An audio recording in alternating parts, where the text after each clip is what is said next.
Now we continue in Galatians chapter 1 and verse number 13 again today. For ye have heard of my conversation time past in the Jews' religion, how that beyond measure I persecuted the church of God and wasted it. I left the radio yesterday. I had run out of time. I was wanting to deal with this matter of how that beyond measure, I persecuted the church. How am I to understand this matter of beyond measure? Well, it's interesting that Paul the Apostle uses this word, eupabolon, and he uses it 7 times. The Apostle Paul uses this word 7 times in the Pauline epistles. In Romans 7:13 might become exceeding sinful. 1 Corinthians 12:31, show I unto you a more excellent way. 2 Corinthians 1 and verse number 18, we were pressed out of measure. 2 Corinthians 4:7, that the excellency of the power may be of God. In 2 Corinthians 4:17, worketh for us a far more exceeding. In 2 Corinthians 12:7, through the abundance of the revelations. And in Galatians 1:13, beyond measure, I persecuted the church. The translators in the King James Bible have translated this word exceeding, excellent, out of measure, excellency, far more exceeding, abundance, and beyond measure. It's my opinion that the Apostle Paul, in his persecution against the church, had a personal vendetta. There was a personal vendetta that he held against born-again Christians. Now, no man would better serve the Lord Jesus Christ after salvation than a man that was so ardently opposed to Christ and to Christianity before salvation. When I was studying for my master's degree in 1990 and 1991, the entire curriculum we studied was utterly Calvinistic. The whole curriculum was totally Calvinistic. And I have a distaste today, a disdain today for the matter of Calvinism. I have no tolerance at all for Calvinistic thought, for Calvinistic theory, for Calvinistic ideas. Don't get the idea that I deny the sovereignty of God. Romans 8:28 is my life verse. That whole verse is immersed in the sovereignty of God. I reject covenant theology as a theological system. I reject that. One of the reasons I have such an ardent opposition to it is because for 24 months while working on my master's degree, I was utterly immersed in it. And I understand the confusion it caused and the bitterness it caused, the difficulty with having to put up with it, to tolerate it, and the confusion it caused in the area of biblical interpretation. I think when Paul says that how that beyond measure I persecuted the church of God, how beyond measure I persecuted the church, Paul went out of his way. It was an overwhelming matter. It was outside the bounds. It would cause those that were members of the Pharisees and members of the Sanhedrin to cringe.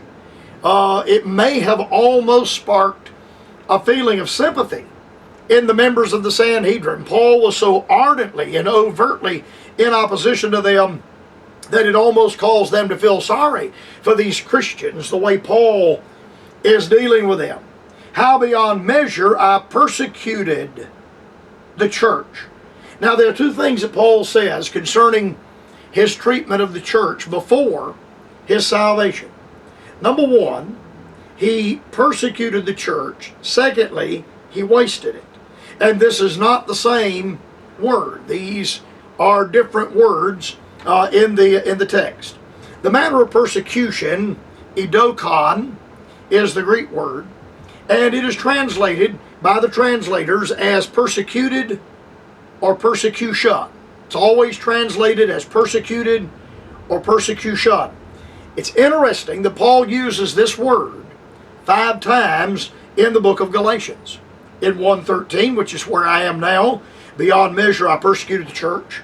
Then in the same chapter, in 1:23, he which persecuted us in times past, chapter 4, verse 29, persecuted him after. In 5:11, why do I yet suffer persecution? And in chapter 6, verse number 12, should suffer persecution for the cross. It's interesting that the Apostle Paul, from chapter number 1 to chapter number 6, the matter of persecution changes. From Paul's persecution of the church to the Judaizers and unbelievers' persecution of the Apostle Paul. Paul is now receiving some of the same medicine that he had dished out. As a Judaizer, as a legalist, Paul persecuted believers.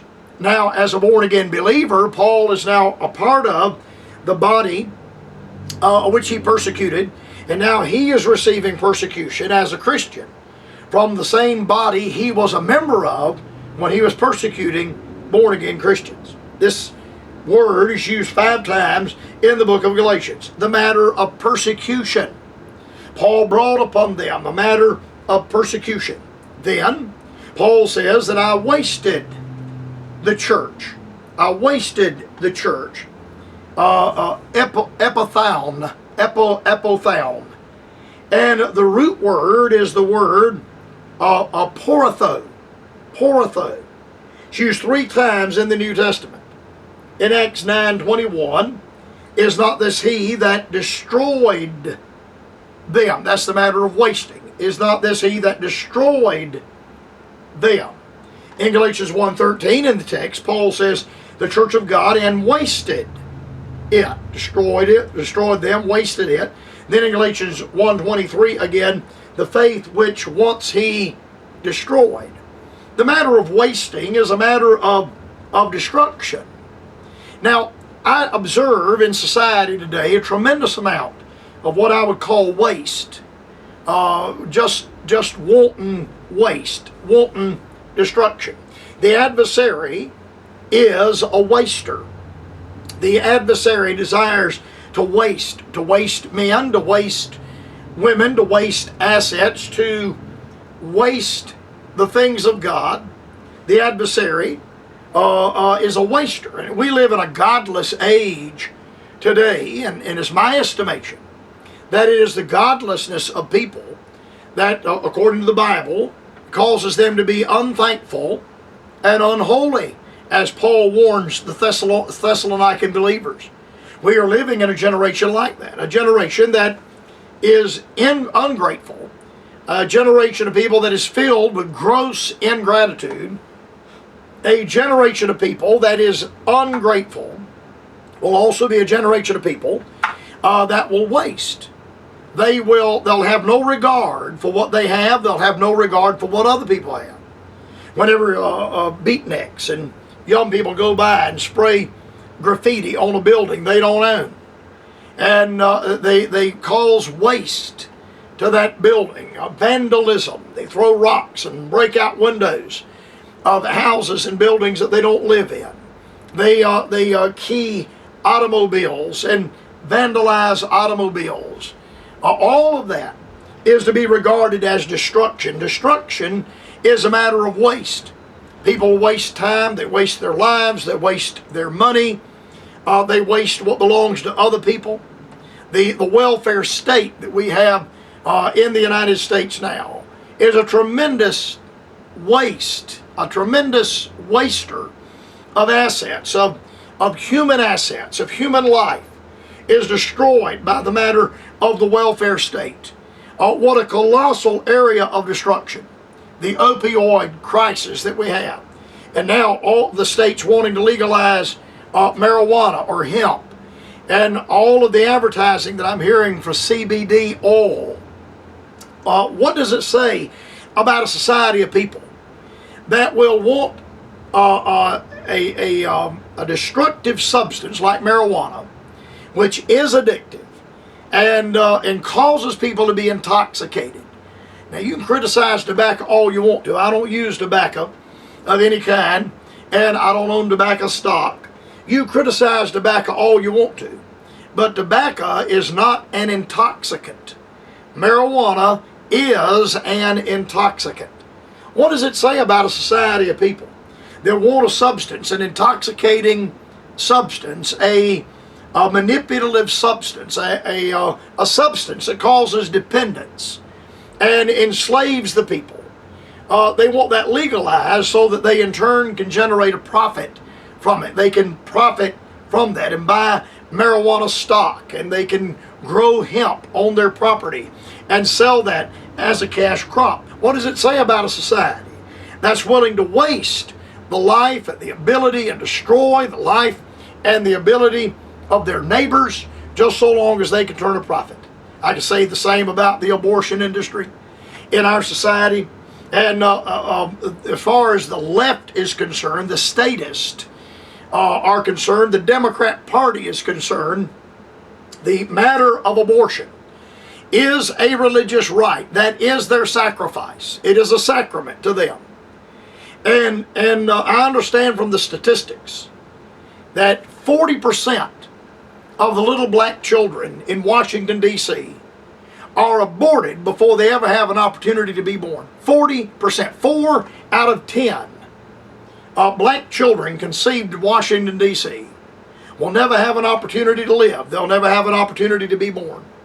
Where are the people crying out against that? Where's the black community crying out against the wholesale wanton slaughter of their own people, the slaughter of their own community? And yet it is happening with government taxpayer funding and Planned Parenthood approval and Democrat Party approval. Waste. The adversary, the devil, is a destroyer and a waster. On occasion, I run into people in churches, professing believers in churches, and there is no frugality to their life. I'm 1,000 times no. I'm not saying that a Christian has to take a vow of poverty in order to be a good Christian.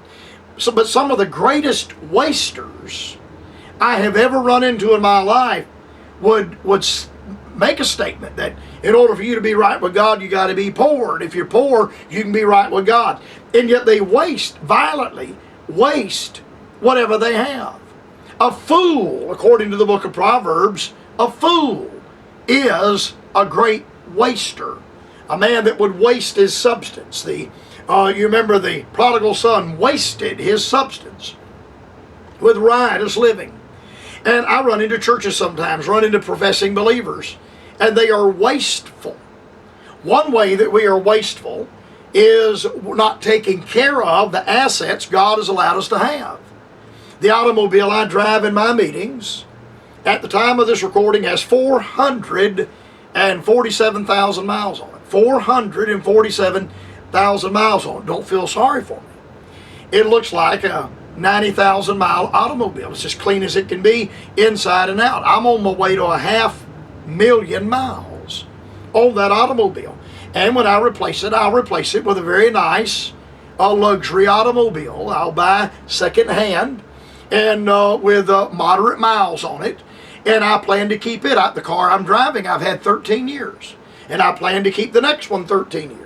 Now, I'd be criticized for buying a nice luxury automobile, second-hand luxury automobile, but I'll have this car and be driving it when those criticizing me will have run through 3 or 4 cars. Waste. When a church doesn't keep its buildings up. Whenever you don't maintain the asset God has given you. That's wasteful. The adversary of the devil is a destroyer and a waster, and Solomon says that a fool is a waster. The matter of wasting time. I've been in churches to hold meetings, and they'd waste 20 minutes on things that are non-essential, frivolous things that are of no, that make no matter. I could have just about preached my sermon in the time they threw away. Wasting. Paul said that I persecuted the church and wasted it. And that area of waste carries the idea of destruction. The word indicates the act of ravaging or devastating, to waste or to render something as of no value, to cause something to have no value. Saul's desire was to lay the church waste and to wear the church away by wicked persecution and by opposition against the believing church in that day.